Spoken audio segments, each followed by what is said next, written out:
बिस्मिल्लाहिर्रहमानिर्रहीम अन अबी हुरैरह रज़ियल्लाहु तआला अन्हु क़ाल रसूलुल्लाह सल्लल्लाहु तआला अलैहि वसल्लम मन अनज़र मुअसिरन अव वज़अ लह अज़ल्लहुल्लाहु यौमल क़ियामति तहत ज़िल्ल अर्शिही यौम ला ज़िल्ल इल्ला ज़िल्लुहु। रवाहु तिर्मिज़ी। नबी करीम सल्लल्लाहु अलैहि वसल्लम ने इरशाद फरमाया, जो शख्स किसी तंगदस्त कर्जदार को मोहलत दे या उसका कुछ कर्ज मुआफ़ कर दे तो अल्लाह ताला इसे क़यामत के दिन अपने अर्श के साए के नीचे जगह अता फरमाएगा। ये वो दिन है जिस दिन सिवाय अल्लाह के अर्श के साए के और कोई साया नहीं होगा। दोस्तों, तिजारत के शरई उसूल बयान किए जा रहे हैं। ये बात जहन में रखिए कि कुछ चीज़ें ऐसी हैं जिनमें शरीयत के ज़ाब्ते और उसूल और हैं, और शरीयत ने उसमें तरगीब कुछ और चीज़ों की साथ साथ दी है। मिसाल के तौर पे आपने किसी आदमी को कोई चीज़ बेची है और आपने कुछ पैसे उससे ले लिए और बाकी पैसे आपने उससे अभी लेने हैं।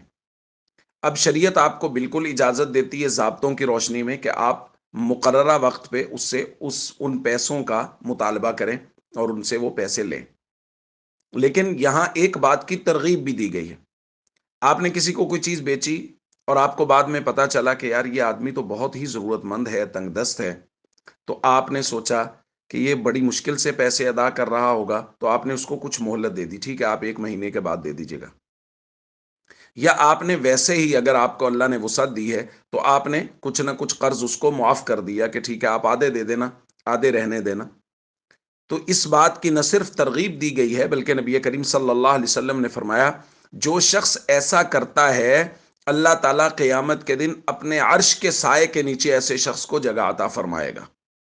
और दूसरी रिवायत में नबी करीम सल्लल्लाहु अलैहि वसल्लम ने इरशाद फरमाया, मन अनज़रा मुअसिरन अव वज़अ अन, अगर कोई आदमी किसी तंगदस्त को मोहलत दे देता है या उससे कुछ कर्ज मुआफ़ कर देता है, अंजाहुल्लाहु मिन कुरबि यौमिल क़ियामह, अल्लाह क़यामत की सख्तियों से इस शख्स को निजात अता फरमाएगा।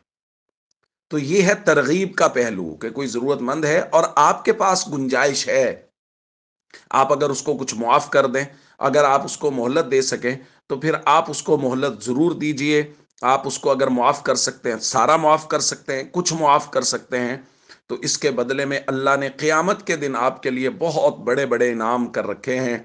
एक तो ये है कि उस दिन की परेशानियों, दुखों और तकलीफ़ों से अल्लाह निजात अता फ़रमाएगा, और दूसरी रिवायत में बहुत बड़ी खुशखबरी है कि अर्श का साया अल्लाह ताला क़यामत के दिन नसीब फ़रमाएगा। अस्सलामु अलैकुम वरहमतुल्लाहि वबरकातुहू।